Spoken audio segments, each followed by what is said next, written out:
Absence of d orbital. It does not have d orbital, due to which they show anomalous properties. Structure is bigger, obviously it will be a solid and it will not be in the gaseous state.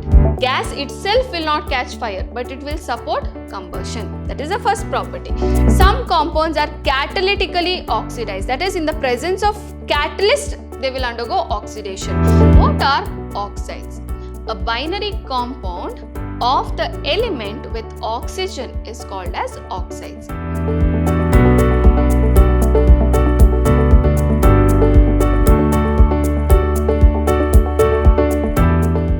Hello my dear students, welcome back to session 6 on the chapter P block elements. Last class we studied about oxoacids of phosphorus and group 16 elements, electronic configuration and their occurrence, as well as trends in physical properties. Today we will be learning about the trends in chemical properties and about dioxygen, that is O2 gas, as well as we will be studying about some of the oxides. Okay, so we will start with trends in chemical properties of group 16 elements.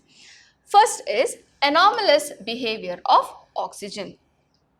The first element in the P block, whatever is there, in every group they have an anomalous properties, that is they are little different from the other members of the respective groups. So here also oxygen is the first element in group 16 and it has got some different properties compared to other elements of the same group.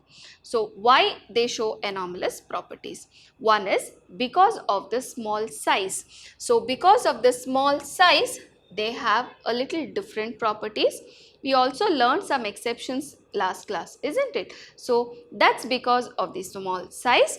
These elements or oxygen is also highly electronegative element. Thus it is having the anomalous property, that is its high electronegativity. Also absence of d orbital. It does not have d orbital, due to which they show anomalous properties. So it is a very important question for your exam. It can be asked for 1 mark, 2 mark or even for 3 marks. Okay. So why does oxygen show anomalous properties? Give reason. If they ask, you have to write because of its small size, high electronegativity and absence of d orbitals. Okay. Next we are learning about reactivity with hydrogen. All the group 16 elements react with hydrogen to form hydrides. Okay. So you can see H2O, H2S, H2Se, H2Te and also H2PO is formed. But boiling point, if you see, water is having a higher boiling point, that is because of hydrogen bonding. We know that between the water molecules there is hydrogen bonding, due to which the boiling point is very high, isn't it? If you see the boiling points of the others, it is increasing and this is because of increase in van der Waals forces. What is it? Increase in van der Waals forces. Next we are learning about the acidic nature. As we go down the group, the acidic nature is increasing or acidity is increasing. This is because of He bond length. As we go down the group, the atom size is going on increasing. So the bond length also will increase. Longer the bond, easier to break. Thus it can give an H plus ion very easily. That is the reason as we go down the group, the acidic nature is increasing. Now, the hydrides other than water also have reducing property. So, leaving alone water, the reducing property increases as we go down the group. So, what is it? Reducing character or property increases as we go down the group. Then what about the thermal stability? Thermal stability decreases. Okay, thermal stability stability decreases as we move down the group. Boiling point also increases as we go down the group except water.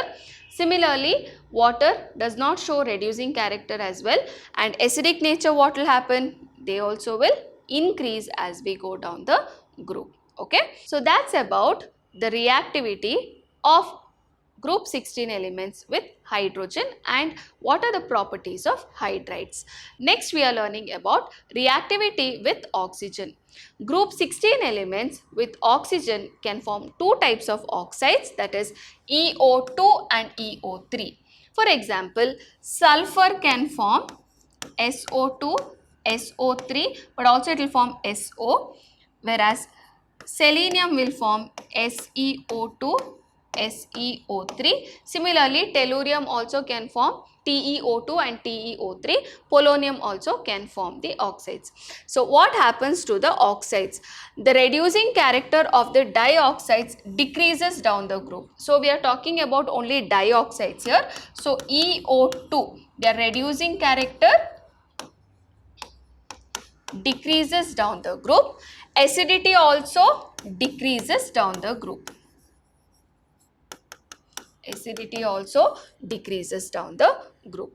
Now, if you see, sulfur dioxide is a gas, but selenium oxide is a solid. Why exactly? Selenium oxide has a chain polymeric structure.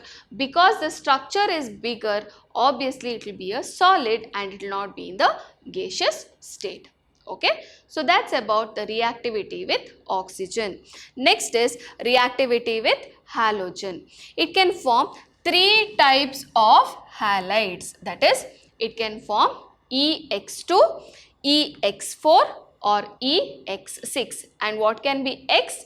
X can be fluorine, chlorine, bromine and iodine.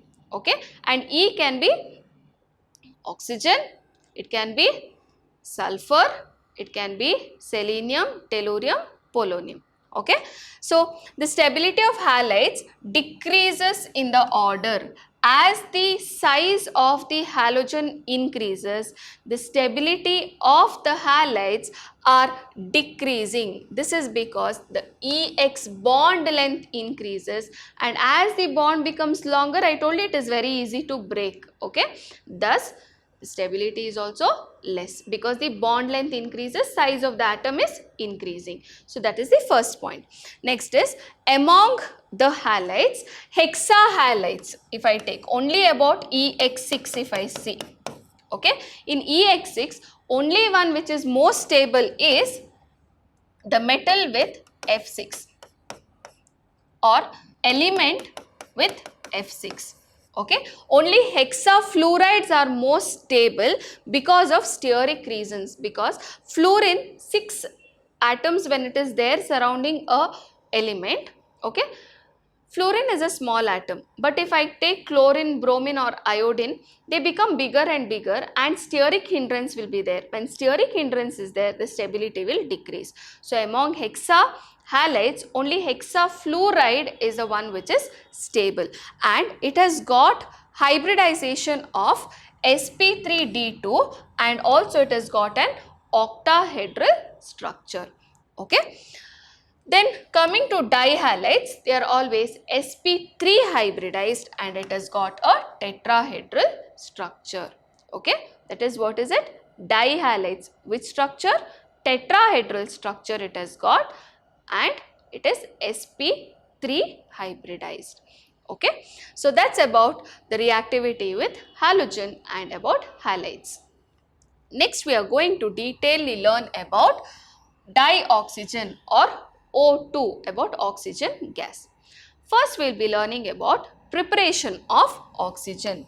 So under preparation, first method is you take nitrates or chlorates, and if you heat it, on heating, okay, it will liberate oxygen gas. You can see potassium nitrate will form KNO2, potassium nitrite, and oxygen gas is liberated. Similarly, potassium chlorate, it will give potassium chloride and oxygen gas is liberated. Further, Hydrogen peroxide readily gets decomposed, that is, it will decompose to give water and oxygen gas in the presence of catalyst like finely divided metals and manganese dioxide.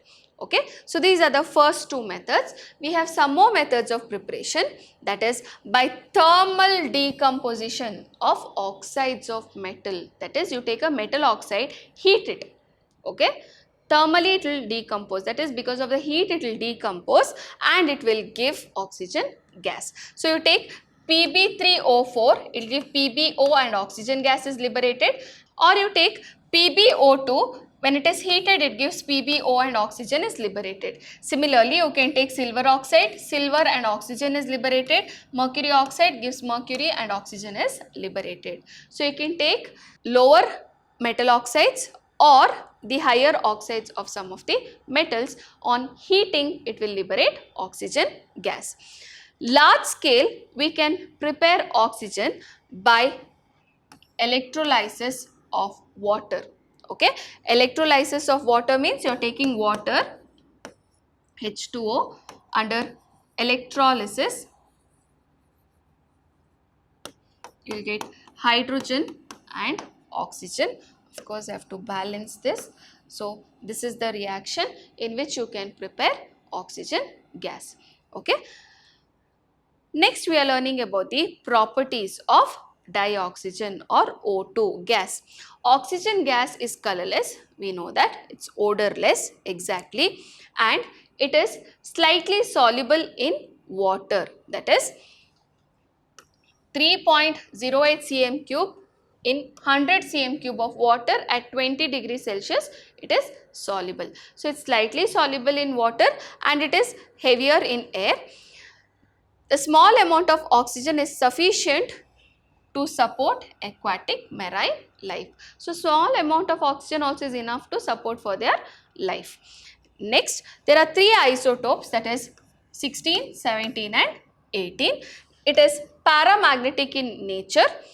Also, it has got allotropic form, that is ozone, that is O3. Okay. So, that is about the physical properties. Next, we are going into chemical properties of oxygen. Oxygen supports combustion, we know that. So, it is non-combustible gas, but it will support combustion.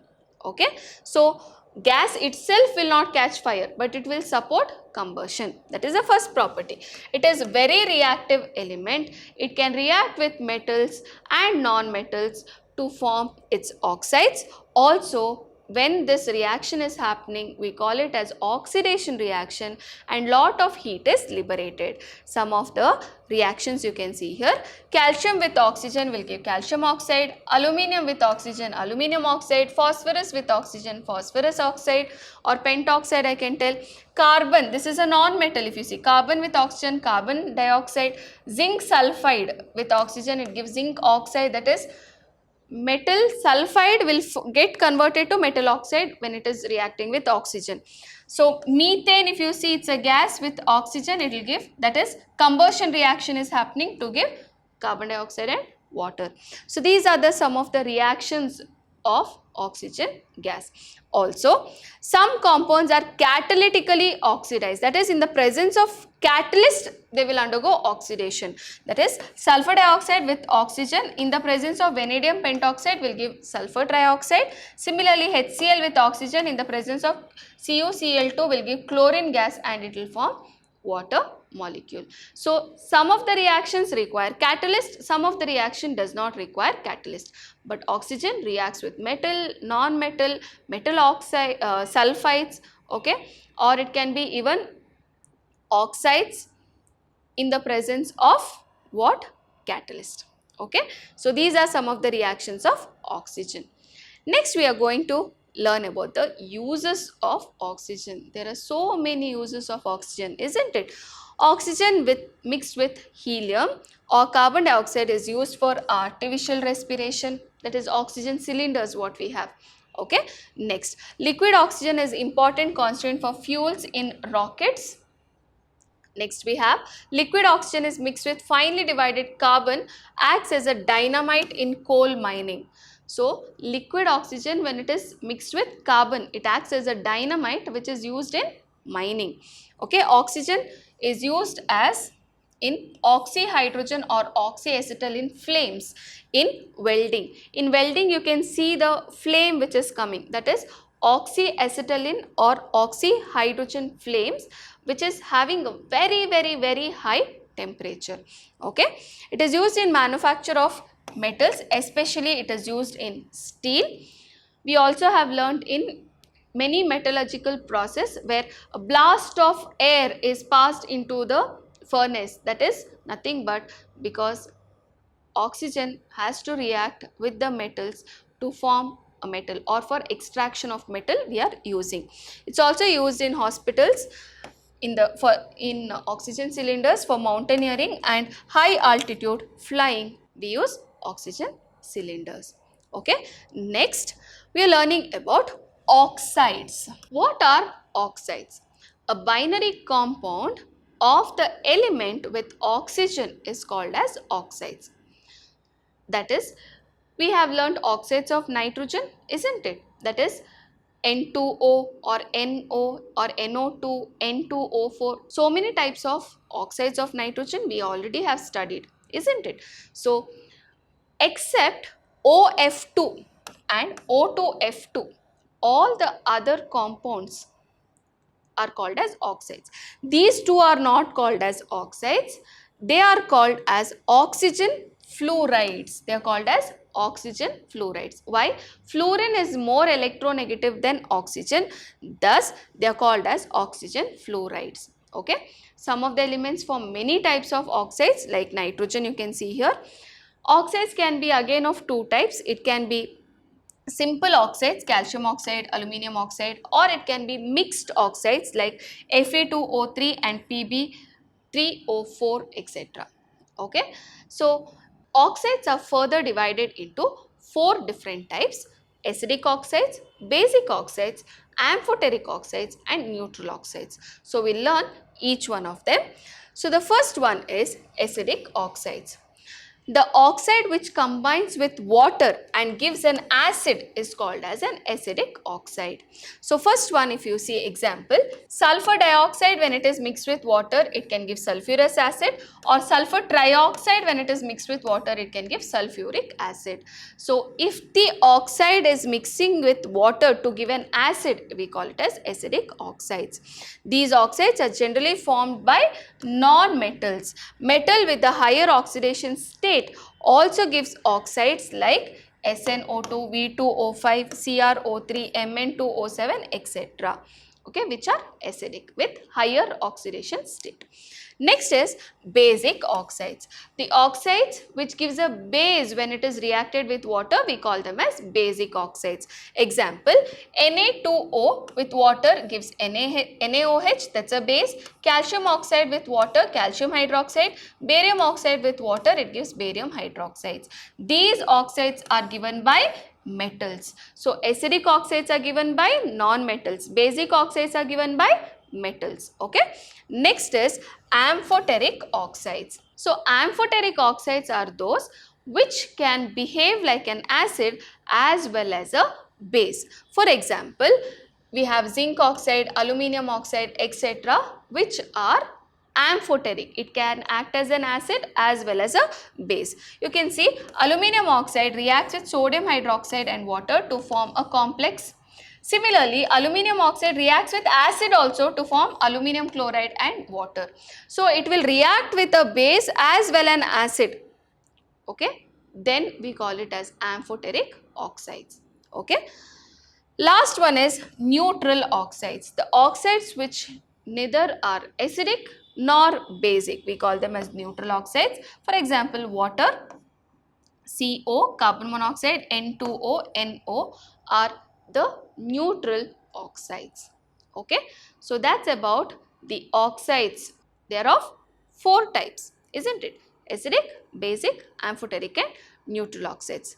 Next class, we'll be learning about ozone, preparation and properties. Then we'll be learning about sulfur, rhombic sulfur, and monoclinic sulfur. So I hope you have understood today's class. Thank you, my dear children. Stay tuned, stay focused.